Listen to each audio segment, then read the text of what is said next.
Hey everybody, I don't actually know what the hell I'm doing, but I caught a bug today and thought it might be fun to sort of um, process what I'm thinking and feeling about what's happening through the lens of poetry, which is something I feel like I've done for a long time without necessarily naming.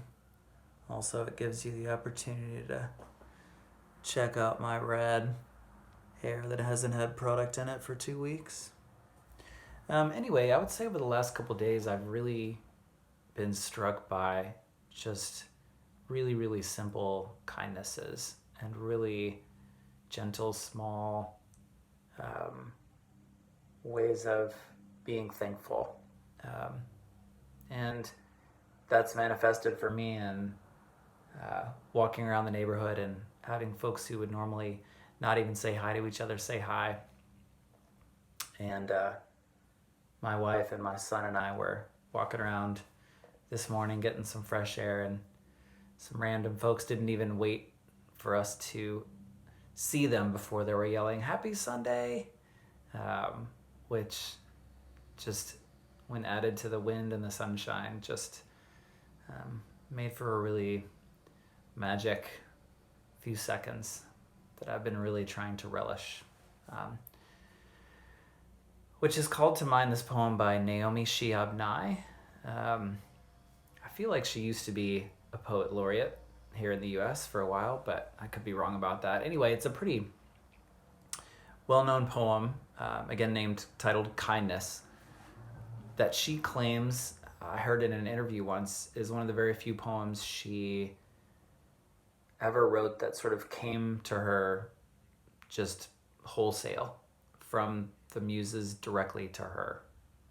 And it's a relatively true story as she tells it. So I'm waiting for YouTube to verify my account so that maybe I can share screens with you in the next couple days. But for now, you'll just have to listen closely to Naomi Shihab Nye's poem, Kindness. Before you know what kindness really is, you must lose things. Feel the future dissolve in a moment like salt in a weakened broth. What you held in your hand, what you counted and carefully saved, all this must go, so you know how desolate the landscape can be between the regions of kindness. How you ride and ride, thinking the bus will never stop. The passengers eating maize and chicken will stare out the window forever. Before you learn the tender gravity of kindness, you must travel where the Indian in a white poncho lies dead by the side of the road. You must see how this could be you. How he too was someone who journeyed through the night with plans and the simple breath that kept him alive. Before you know kindness as the deepest thing inside, you must know sorrow as the other deepest thing. You must wake up with sorrow. You must speak to it till your voice catches the thread of all sorrows and you see the size of the cloth. Then it is only kindness that makes sense anymore.